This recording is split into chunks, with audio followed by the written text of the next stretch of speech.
Namaskar, dear learners. I, Dr. Renutomo, welcome you to CEC live lectures. Dear friends, in today's segment, we shall be trying to unravel the questions related to qualitative research and quantitative research. Usually, whenever we talk about qualitative and quantitative, people usually say that they are the ways to do the analysis, and they are the ways decided by the objectives of the research. Now the question is, if we are calling them research, that means that we from the initial stage we have decided to take up in a qualitative manner or in the quantitative manner. Now let us try to understand how are they different. What do we understand by qualitative research? What do we understand by quantitative research?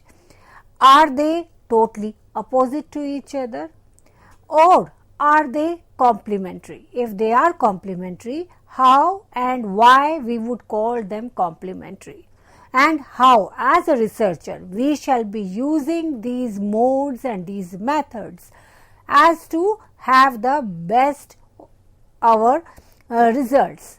Best results would mean the results which are most authenticated and which provide the conclusions and suggestions which can be used for further research in the future, as well as to be utilized in the policy perspective or further decision making.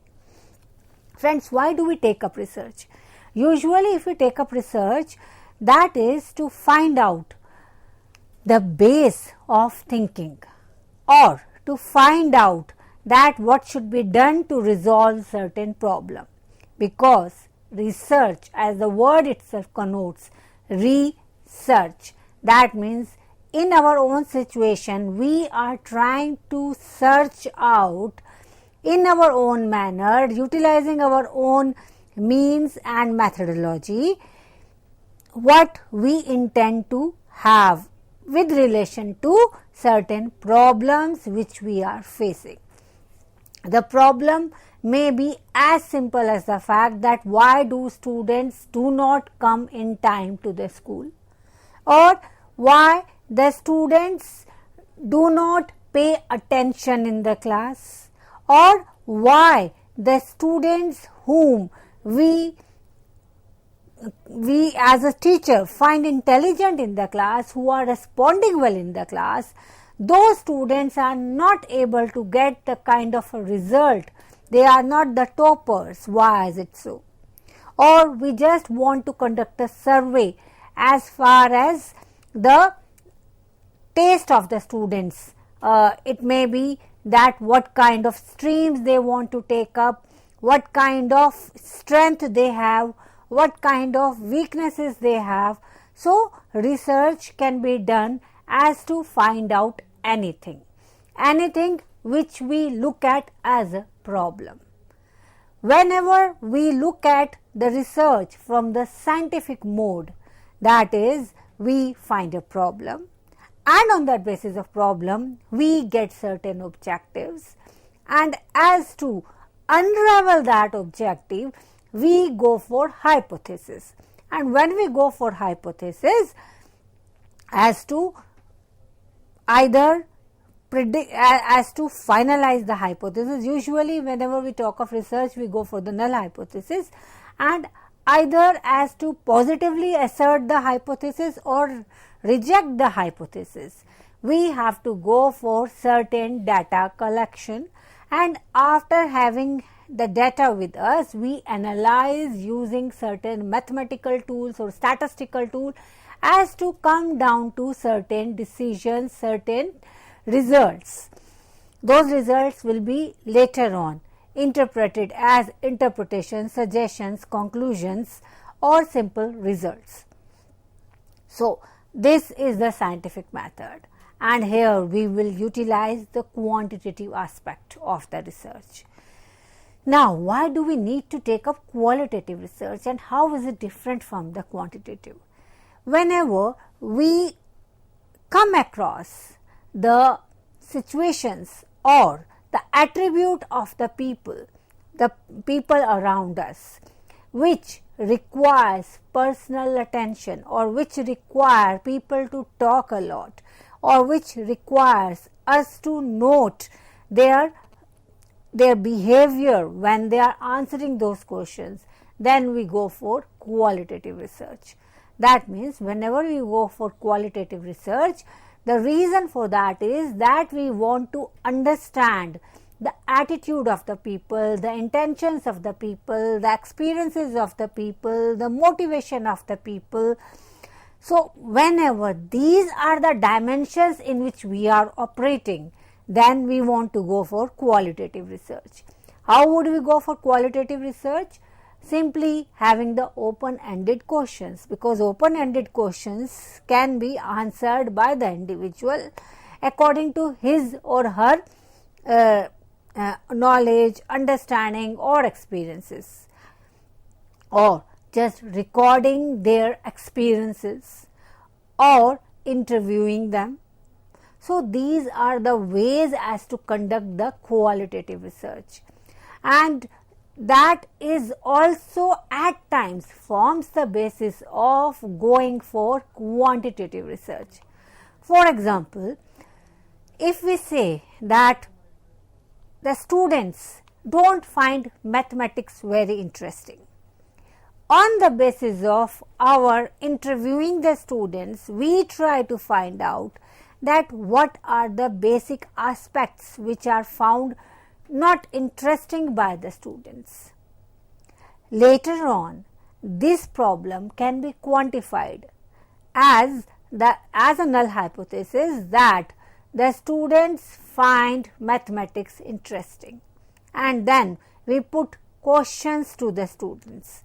This can be done on the 5-point scale or simply yes or no. So, it depends upon the what kind of answers are we expecting, and accordingly we analyze that by applying certain mathematical statistical tools. Whenever we take two variables, generally we go for one variable has to be stable while the other variable has to be mobile, move on. For example, we want to conduct a study on interest of student in mathematics, and in that we take that class 9th students. So, the fixed variable is class 9th students, because we are going by the belief that all the students are of almost same IQ and same intelligence, because all of them have passed class 8th. So, this is the fixed variable, and the interest of the student, when we try to analyze that, we can further find out that interest of the student on other dimensions. Like when we are saying that the students are not interested in mathematics, we may say that is it geometry that the students are not interested, or is it integers that students are not interested? What keeps the interest of the students and why? Or is it due to the fact that what kind of curriculum we have, or what kind of teaching is being practiced? So, all these can be variables which can be changing, because when we are talking about teaching, then naturally the teaching will vary from one manner to another. So, that can be the different kind of variables. So, accordingly we can have the regression put in, and accordingly we can find out the results. So, whenever we apply quantitative research method, that is generally to find out numeric results. Those numeric results are generally more authenticated than the results which we get from the qualitative research, but they are not so deep, they are not so wide reaching. Why are they not so wide reaching? They are not so wide reaching because qualitative research can take other dimensions also into the view. For example, whenever we go for interview method, then naturally we can also notice the fact that what kind of experiences people really have while studying in the class. We can also go for understanding that what make them like something or dislike something. It can be simply because of the fact that the child doesn't understand the medium of teaching. Maybe the student is from Tamil background and he is being taught in Hindi. So, that makes him uncomfortable and that makes the subject itself not so interesting for the student. So, these variables can only be studied if we are going for qualitative research, and those sample can be evaluated accordingly. So, we would say that the qualitative research have the wide reaching and deep implications, because it goes into the details to understand the full implications of the question, while quantitative data provides us the numeric results to prove the broad general points of researches. To get the best result, it is very important that whenever we go for research, we have both qualitative and quantitative complementing each other.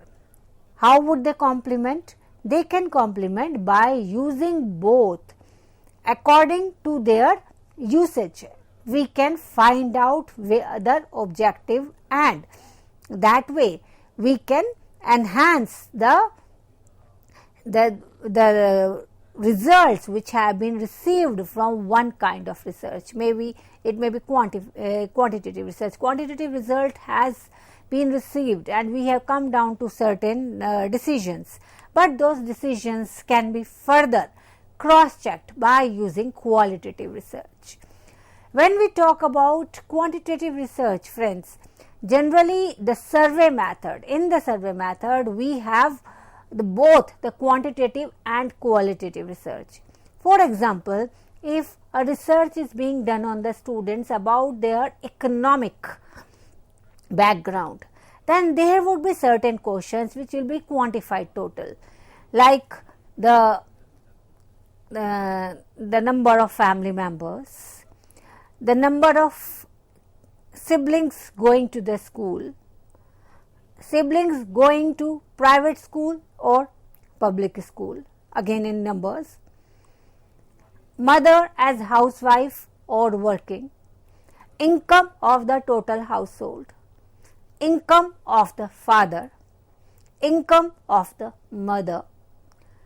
These can be easily quantified, but now we talk about that when we talk about economics, then there are social perspective also, like the qualification of the parents, the understanding of the subjects of the parents, the interest of the parents in studies of the students, the TV time available to the students, because that is being controlled by the parents only. Then what kind of quality time or quantity time being spent by the parents with the students. All these can be answered only if we have the qualitative questions or items there. So, whenever we have socio-economic studies going on, for those surveys, what we need is, we need combination of quantitative research as well as qualitative research. Now, let us try to understand the difference between them. What is qualitative research? To define qualitative research, it is the one which provides insight and understanding of the problem setting. It is an unstructured exploratory research method that studies highly complex phenomena that are impossible to elucidate with the quantitative research, like the perception of student about the subject, his interest in certain subject, his understanding or his behavior at home, his behavior with the classmates. These cannot be quantified, so they have to be taken in the qualitative research, because they will explore his behavior issues or his understanding, what motivates him. So, this can only be done in the qualitative research. Although the qualitative research generates ideas or hypotheses, but those ideas or hypotheses can only be proven with the help of quantitative research. And I wouldn't be wrong if I say that quantitative research is generally known for providing more authenticated results. The reason for that is that numbers do not lie. People may do, because whenever we talk about qualitative research, it is very important that the person who is conducting, that person should be very much fair, totally unbiased about the issue or the sample, and the person should be wise enough to review and view the problems, or while questioning, the person should be able to understand the things. So, the deeper understanding is only possible if the person is really very fair, totally unbiased, and really wise as far as the psychology of the people is concerned. Because it has been seen that whenever we are conducting research, we go to the people as to interview them after having sought the appointment, but the people don't really give them that kind of responses.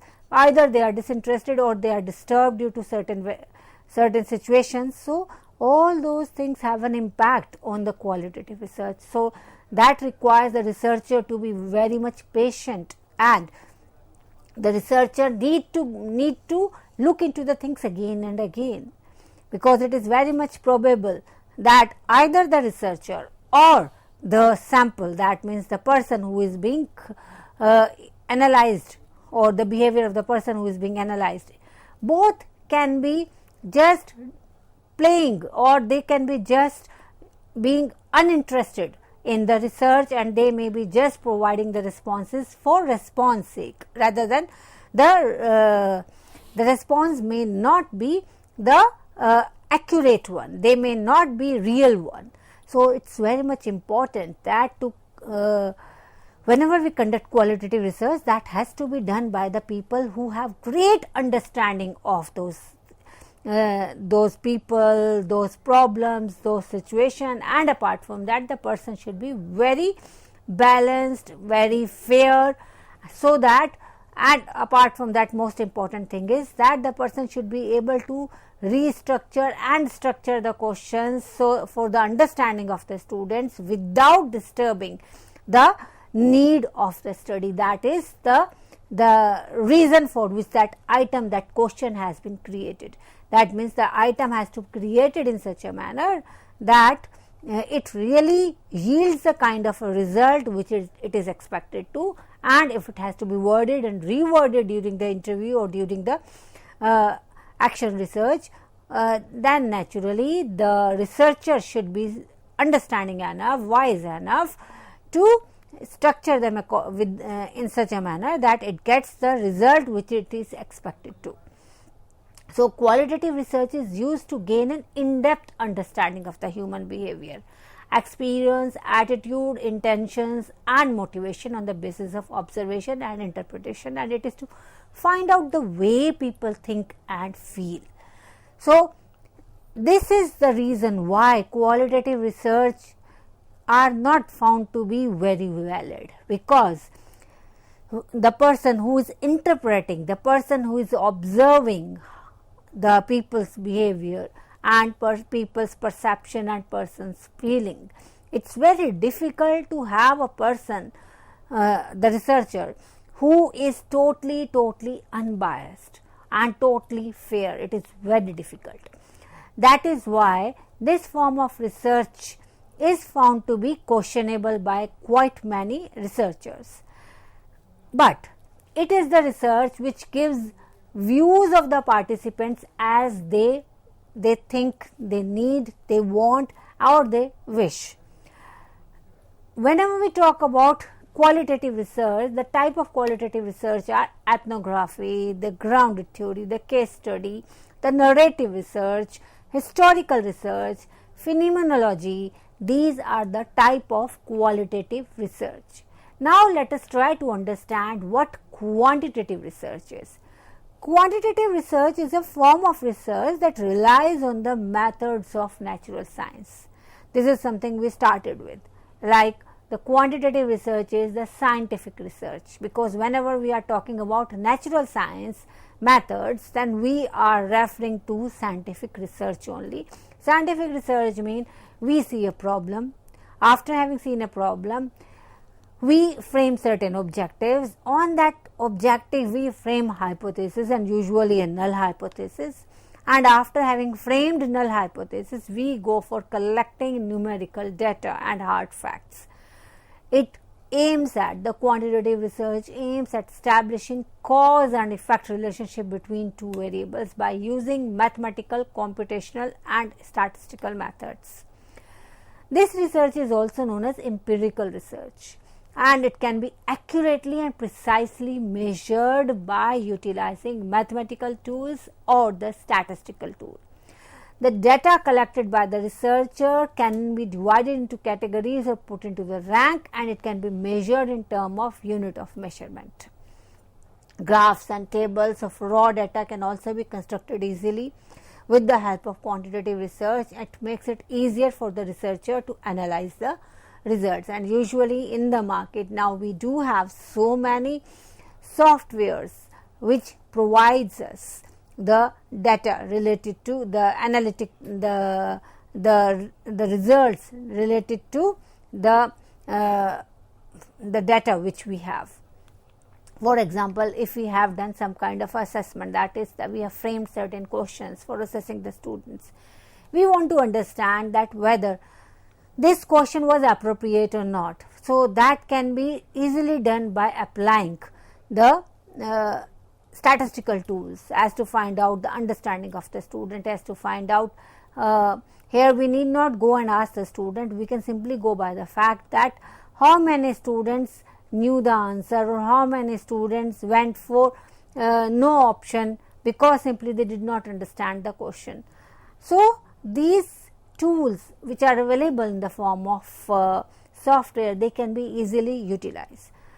Quantitative data generally help us see the big picture, and qualitative data add the details and can also give a human voice to the research method in a research project. This is the precise difference between the two, that quantitative provides us the big picture. Suppose we want to understand how many Indian citizens in the age group of 10 to 20 are going to the school. What kind of research will we be taking? We will be taking quantitative research. How will we be taking? We will be simply collecting the data from all the states about the number of students who are going to the school. There are different agencies in the states as well as at the center. Those agencies will be providing us the data related to them.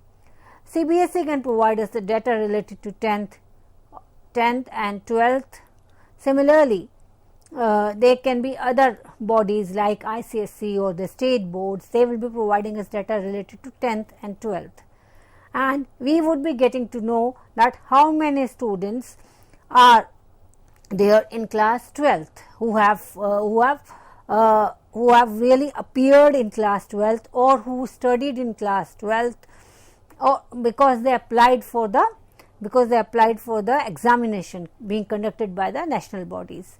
So we can also have data from this particular research. We can also have both the data that how many students applied for appearing in the examination, that is they studied in class 12th, and usually they would be in the age group of 17 or 18, and accordingly we can have the statistics available to us that how many children in the age group of 17 and 18 have gone to the school, and this can be compared with the total number of people in this age group, which is being provided to us by Aadhaar or the other, usually because Aadhaar has become mandatory. So that can be taken as one of a parameter of or one of a source for having the data of the people in that particular age group. So what kind of research are we taking? Again, we are taking the quantitative research, and if we want to understand that how many children in the age group of 17 and 18 have good understanding with their parents, or into the vices, like they are into the drugs or they are into the alcohol, then naturally we will have to do the collective qualitative research, because the students will not really give we can have the quantitative data from the various hospitals where we have the children going, and because of the fact that either they are alcoholic or into the drugs. But again, the children who are having drugs but they are not having to such an extent that they are hospitalized, then naturally that can be gained only by doing the qualitative research or the research at the lower level, because we want to understand why the students are taking to drugs. So that can only be done by questioning these children and having the perspective, their perspective about why they are taking to those vices. Is it due to the fact that they are lower willpower, or is it due to the fact that they find it attractive, or is it due to the fact that they are not able to find their identity in the society or at home. So these factors can only be provided to us by the qualitative data. So numeric responses can easily be collected from the quantitative research, but the perception, the behavior, the understanding of the people, the human voice which we call, that can only be attained by the qualitative research. So friend, at this note, I, Dr. Renu Tomar, is signing off with the promise to join you back again in part 2 of the series of lecture on qualitative research and quantitative research. Namaskar, Jai Hind, be safe and take care of yourself.